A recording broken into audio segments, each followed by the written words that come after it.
Hello दोस्तों, कैसे हैं आप। आज की कहानी का नाम है बुखार। अरे मिताली, 7 बज रहे, जल्दी उठो, मेरे चाय नाश्ते का प्रबंध करो, नहीं तो मैं ऑफिस के लिए लेट हो जाऊंगा।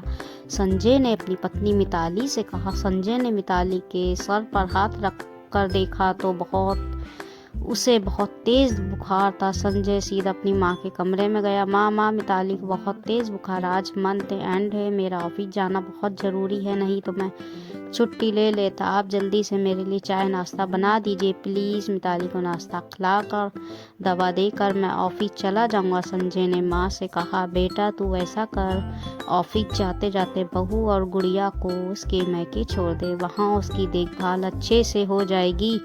सास नीलिमा जी ने कहा, पर माँ मेरा ऑफिस और मिताली का मायका दोनों उल्टी दिशा में है। नीलिमा जी मन ही मन बड़बड़ाने लगी। आजकल की छुई मुई सी लड़कियां बात बात पर बीमार पड़ जाती है, हमें तो बीमार में भी उठ खड़े होते थे। मिताली के ससुराल में मिताली, उसके सास ससुर, उसका पति संजय और 5 वर्षीय बेटी गुड़िया थे।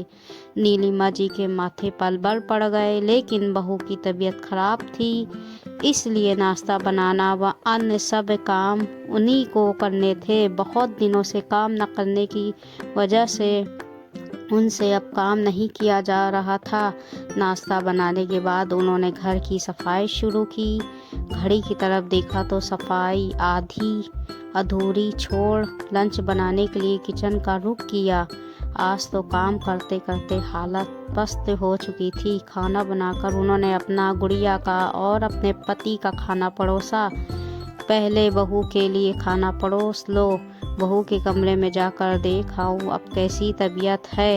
नीलिमा जी के पति संतोष जी बोले। नीलिमा जी बहू के कमरे में जाती है। बहू उठो, थोड़ा खाना खा लो, तुम तो बहुत किस्मत वाली हो जो तुम्हें तुम्हारी सास खाना परोस कर दे रही हैं। बहुत सी सास ऐसी होती है जो बहू की तबीयत खराब होने पर भी उससे पूरा काम करवाती हैं। हमारी भी तबीयत खराब होती थी पर ऐसे बिस्तर पकड़ कर नहीं बैठते थे, बीमारी में भी किसी की सेवा नहीं लेते थे।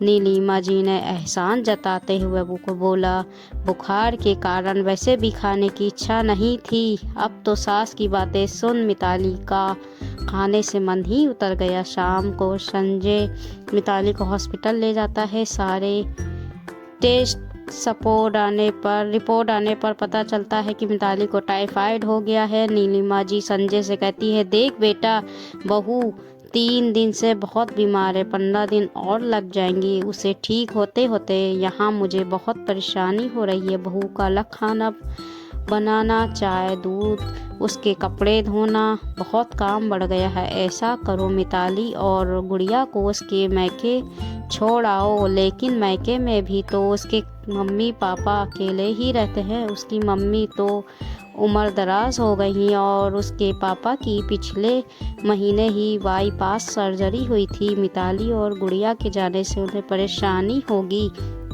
संजय ने कहा, मुझसे तो नहीं होगी बहू की सेवा। नीलिमा जी ने दो टोक जवाब दे दिया। ठीक है माँ, संजय बोला। मिताली अपने शरीर को जैसे तैसे खींचते हुए पानी लेने किचन की तरफ आ रही थी कि उसने नीलिमा जी और सास की सारे बातें सुन ली थी।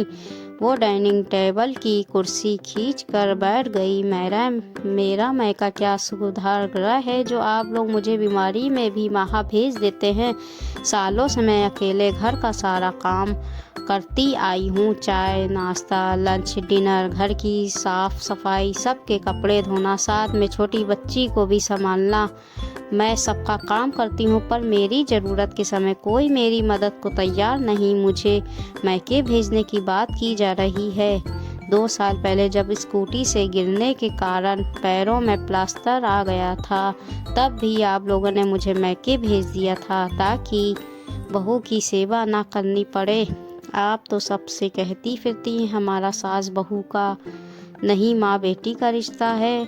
बहू अगर स्वस्थ है तो दिन रात ससुराल में रहकर काम करे और बीमार पड़ जाए तो उसे मैके भेज दिया जाए। या कहाँ का इंसाफ है। वैसे तो आप मुझे मेरे माँ पापा से मिलने 4 दिन के लिए भी जाने नहीं देती। मिताली ने पति की ओर देखते हुए कहा, आपकी इतनी सफा कमाई तो है जिससे आप ऐसे समय में घरेलू सहायिका का इंतज़ाम कर सकें, जिससे मेरी ससुराल में रहते हुए अच्छे से देखभाल भी हो जाए और मम्मी जी की मदद भी। तभी मिताली के ससुर संतोष जी अपनी पत्नी नीलिमा जी से कहते हैं, तुम बहू के साथ गलत कर रही हो। बहू 6 साल महीने में बीमार पड़ती है, बाकी समय तो घर का सारा काम संभालती है, तुम्हें तो घर का कोई काम नहीं करना पड़ता।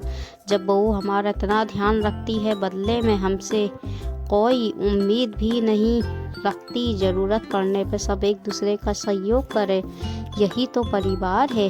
अगर तुमने ज़रूरत के समय बहू की देखभाल कर दी तो इसमें एहसान मानने की क्या बात है। भविष्य में बहू ही तो हमारी देखभाल करेगी, ये उसका हमारे प्रति फर्ज होगा।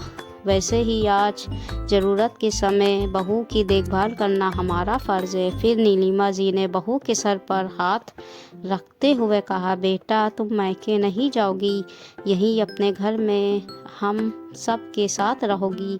तेरे खाने पीने दवाइयों का मैं पूरा ध्यान रखूँगी। दोस्तों, जब बहू बिना किसी अपेक्षा के सब कुछ संभालती है, परिवार के हर सदस्य का बखूबी ध्यान रखती है, बहू के बीमार पड़ने पर परिवार के सदस्य को उसका ध्यान रखना चाहिए, उसे आराम देना चाहिए, ना कि एहसान जताना चाहिए या मायके भेज देना चाहिए। इस कहानी को लेकर आपकी क्या राय है, कमेंट करके ज़रूर बताइएगा। कहानी अच्छी लगी हो तो लाइक सब्सक्राइब शेयर ज़रूर कर दीजिएगा।